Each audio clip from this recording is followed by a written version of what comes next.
দেখাবো কিভাবে potato cheese ball বানানো হয়। এর জন্য আমি যে উপকরণগুলো নিয়েছি তা হলো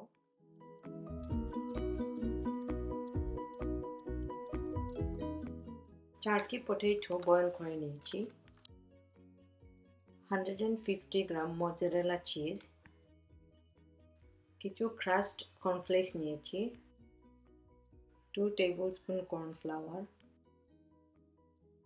কিছু ব্ল্যাক পেপার, স্বাদ অনুসারে লবণ নিয়েছি, ফ্রাই করার জন্য কিছু তেল নিয়েছি। প্লেন ফ্লাওয়ারের মধ্যে পানি দিয়ে আমি একটা মিক্সচার তৈরি করে নিয়েছি। এবার আমি আলুটাকে ভালো করে ম্যাশ করে নেব।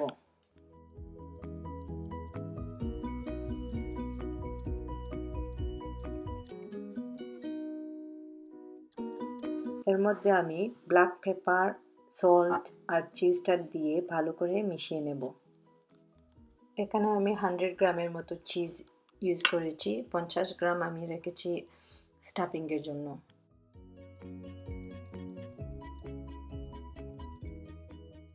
এবার আমি কর্নফ্লাওয়ারটা দিয়ে এটাকে ভালো করে মিশিয়ে একটা স্মুথ ডো বানিয়ে নেব।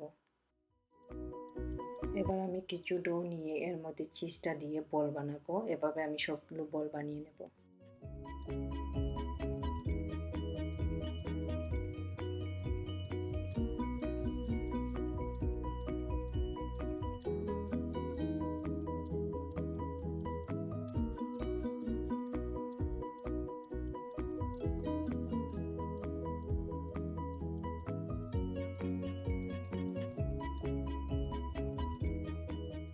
এবার আমি বলটাকে মিক্সচারের মধ্যে ভালো করে মিশিয়ে এটাকে কর্নফ্লেক্সের মধ্যে ভালো করে রোল করে নেব।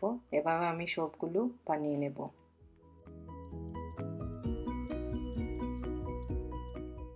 সবগুলো বানানোর পর এটাকে আমি 15 থেকে 20 মিনিটসের মতো রেস্টে রেখে দেব। গরম তেলের মধ্যে এগুলোকে আমি ফ্রাই করব। মাঝে মাঝে আমি এগুলোকে জেন্টলি নেড়ে দেব। গোল্ডেন ব্রাউন হওয়ার পর নামিয়ে নেব।